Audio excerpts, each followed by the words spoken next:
This week on Taste Utah, we're in Park City at Bartolo's Italian-inspired kitchen, where owner Alex and his team are breathing new life into what it means to have an ingredient-driven menu. Everything that comes out of this Italian-inspired kitchen has truly been made by hand, infused with love, and your guest experience in mind. What began as a humble pasta operation in Kimball Junction has exploded into restaurants in Salt Lake City and Station Park in Farmington. But it's the journey and story of Alex and his family that truly makes this spot so special. Behind every good food story is a great people story. Taste Utah brings you the faces behind our local flavors, from soil and seeds to the variety of our authentically Utah restaurants. The views along the way, they're not bad either. Food is a necessity. It's how we create it, craft it, and experience it together that truly connects Utah's restaurant community. The secret to our sauce is simple. It's our farmers, artisans, chefs, restaurateurs, and hospitality professionals that make Utah a dining destination. You always have a seat at this table.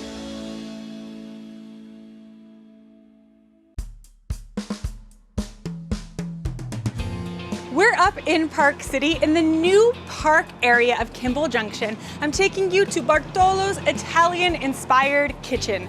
We know Park City is an international dining destination, so we're gonna sit down with executive chef owner Alex, and he's gonna talk about all the intention that goes into executing Italian-inspired cuisine. It's summer, it's sunny. Park City is typically known for its snow. We're gonna go get some food. Hi, Alex. Good to see you. Oh, I'm so excited to be here. I mean, we've been trying to make this happen for several seasons now. Absolutely, yes. Thank you very much for visiting us. It's a pleasure to have you here today. I would love to sit down and just enjoy some food and talk all about Bartolo's. Please, let's have brunch. Let's do it.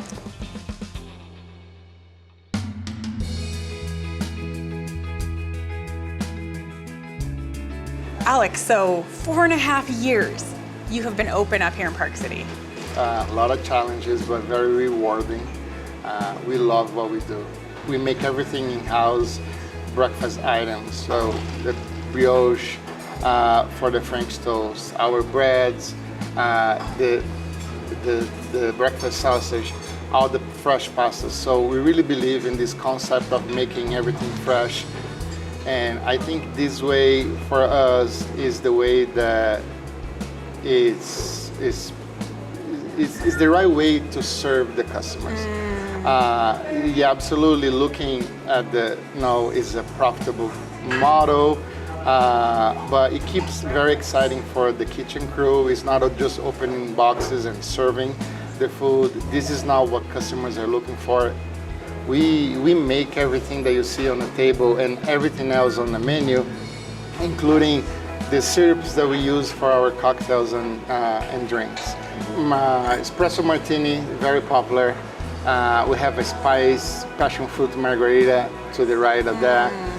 We have a Amalfi meal. It's a limoncello, very summer pineapple mojito, and can miss the Bloody Mary for a brunch. You got a classic Bloody Mary, and then of course you're serving Italian Lavazza coffee, which is just so beautiful. But you also offer different kinds of milks for people who might have an intolerance in that regard, if they want a cappuccino or a latte or a macchiato or something like that.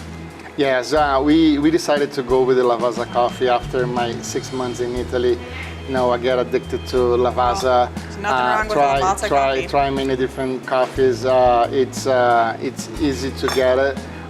They're very consistent on the flavor, and it's working. People like what we do for the coffee. I love Lavazza, and it's Italian. I mean, the thing that's so special about everything on the table, and even your name, is that you're Bartolo's Italian-inspired kitchen. Inspired. So you're taking the fundamental, traditional, classic foundation of Italian cuisine, which is fresh local ingredient, made with love and care, creating a hospitable place where you can enjoy food and beverage. And then you're bringing your decades and decades and decades of unique international experience to then create something for everyone. I mean, I was sitting down at the former Tupelo space in Heber afterward, and the chef up there was saying that he was sourcing your fresh made pasta, which like gives me chills just talking about it, because it's something that you're doing that you could say, no, that's unique to our brand, like only we get to make and use our pasta. But you're actually supporting community within the restaurant industry and collaboration as opposed to competition by saying like, no, let us make the pasta for you and you can use it in your restaurant. Absolutely, and we don't ask people to say that, this pasta was made by Bartolo's. We like to help business. We have other restaurants that ask us for help one day. Hey, my pasta machine broke down, can we help us? And we did for a couple of days until he got his pasta machine fixed. We don't see the business industry as a competition, people who's doing something similar to us. It's just an add-on, it's more options for the customers. So tell us a little bit about your experience, because you're not Italian. No, I'm born in Brazil, raised in Brazil with the Italian blood, Italian family. The bolognese sauce having on the menu is inspiration by my father. I actually have, done a few times, that's very time consuming, my father's recipe for lasagna, and we sell out every time, and people call us to buy the lasagna because they like. It has ham and cheese, bolognese, and the bechamel between the layers of fresh pasta. That is delicious. It's phenomenal. So there's, being from Brazil with Italian family, I remember my grandmother, making a lot of meatballs and spaghetti Sundays, everybody super loud around the table. Yeah. And it's something working for many different places, different chefs. I tried to get the good of each one of them. I didn't want to go to a fine dining route, but something that's honest and speak to my memories as well. I've got massive French toast. I also have like waterfall of salivation happening, so I'm gonna get into this, can I? Absolutely. Yay, okay. So it's brioche French toast with some fresh peaches. We make special syrups with cardamom, cinnamon. We cook the peaches into this syrup. It makes it super yummy. Some roasted pecans on the top, and we have a little bit of basil meringue on the top to give some texture. Pancake that we cook it in a cast iron for about 12 minutes in a cast iron. It kind of looks like a Dutch oven pancake. Yeah, and we served with lemon curd and toasted almonds. Okay. This is something that they usually have as a breakfast dessert. I can already tell, like I'm excited to get a taste of this. And then I think that's salmon Benedict or something? That's the salmon, smoked salmon Benedict. We have a little bit of everything, like everything bagel seeds on the top. We have a dill cream as the base sauce and some pickled red onions. Very thoughtful too. I mean, everything on the menu is just so thoughtful. And then this almost looks like lunch, dinner. That's my favorite breakfast item. It needs to be in front of you. What is it doing over here? Let's change. So this is, I call it breakfast burger. We make a ciabatta bread from scratch. We make the sausage patty with Italian seasoning, a little Dijonnaise, simple, eggs, roasted bell peppers and onions, arugula, and some mozzarella. I'm salivating on this. Our potato edges, we just cut Yukon potatoes, roasted in the oven, fry them, and for all the bacon that we cook, we get a lot of fat, and we make this. I know where this is going. Very, very yummy bacon aioli. Yeah. So then we've got, it looks like waffles. We're making a legit Belgian waffle. And the difference is we don't use a baking soda or baking powder on the batter at all. We're using yeast, so we treat as like almost like a bread.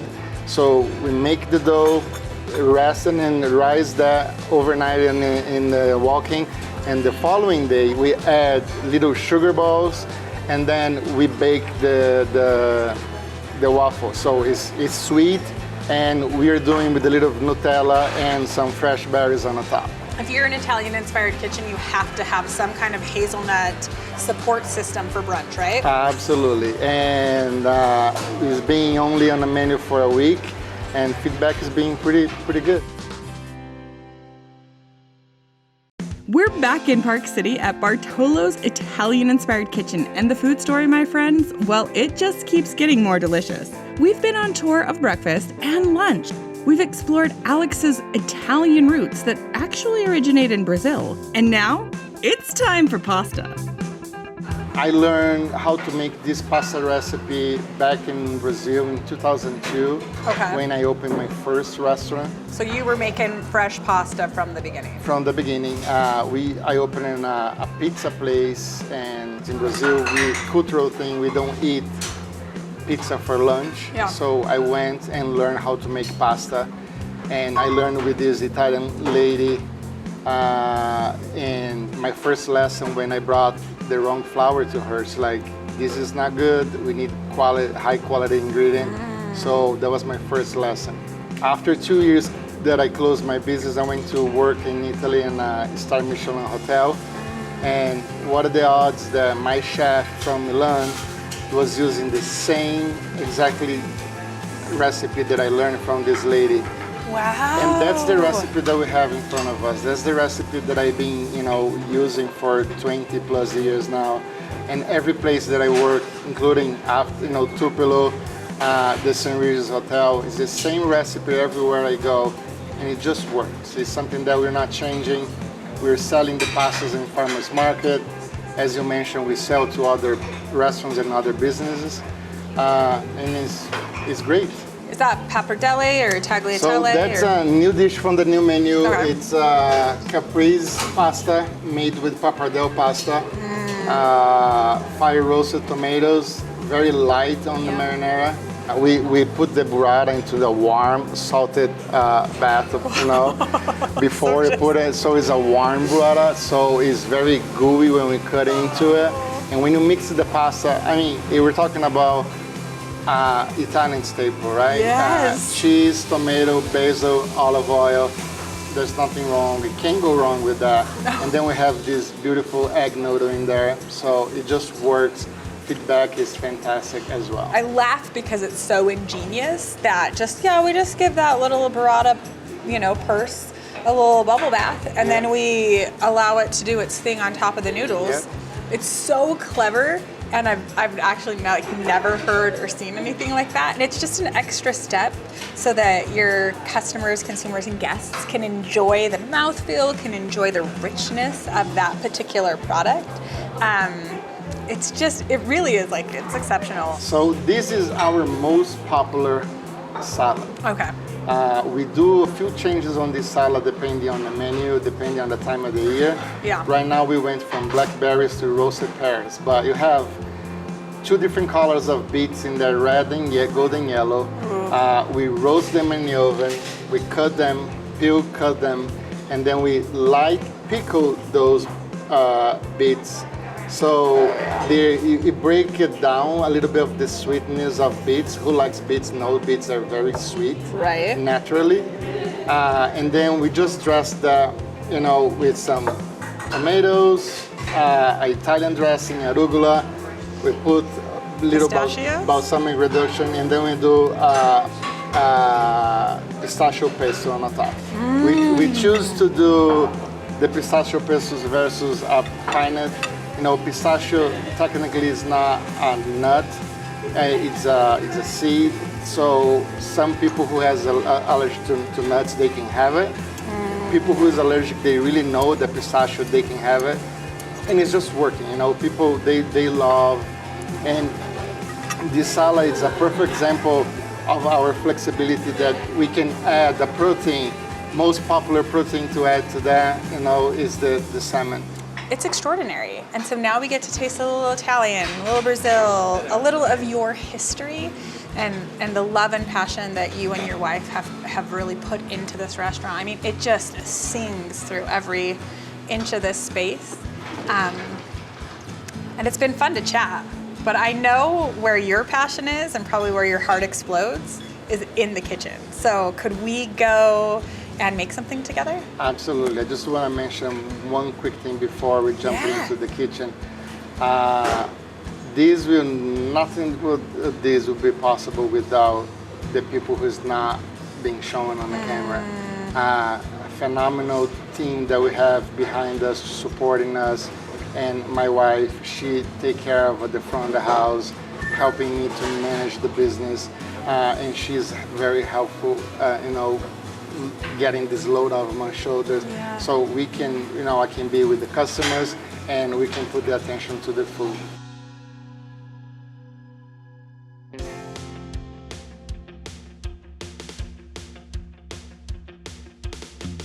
All right, Chef Alex, so for Bartolo's and for you, the kitchen, the heart of the kitchen all starts with the extruder. It starts with a lot of semolina. Of semolina. Our pasta is about 80% of semolina. And what is semolina flour? Why is it different? Semolina is a Grand Duran wheat. It gives a different texture, a different bite. Yeah, to some it gives the al dente. I love it. This is a 00 flour, high gluten flour. Okay. It helps on you know, high protein content. It helps to bind everything. Bind. So you have that beautiful toothsome of the semolina, and then you have the delicate binding of the actual flour. Yes. 00 flour. Egg yolk. Egg yolk. That's not orange juice, folks. That's not orange juice. It looks like, but it's pure egg yolks. No egg whites, just egg yolks. On this part. Yeah. And here we have whole eggs. So this is both egg white and so yolks. just more yolk to white ratio. Correct. Okay, love it. Little water. This is the Nona noodle recipe. Not your Nona, but like someone's Nona. Olive oil and salt. I was gonna say, salt's gotta get in there sometime. So we close. We close, we turn it on. And then we close and we start mixing. And we just wait about 5 to 6 minutes. 5 to 6 minutes. Cool. All right, so through the magic of television, pasta is done, ready to go. Coming Alex, out. you've got your knife because you're hand cutting it. Yeah. And you're just eyeballing the length? More or less like that. Yeah, I love that. Okay, beautiful. What's good about doing using this old extruder with the bronze dies. Dies are the piece where the pasta is coming out from. Yes. There, it gives this nice texture to the pasta that helps to hold any kind of sauce that you do it in there. I mean, it's amazing. Everything you're doing is incredible. Well, chef, should we shut it down and go take one of these nests and make a pasta dish together? Let's make some pasta. Let's do it.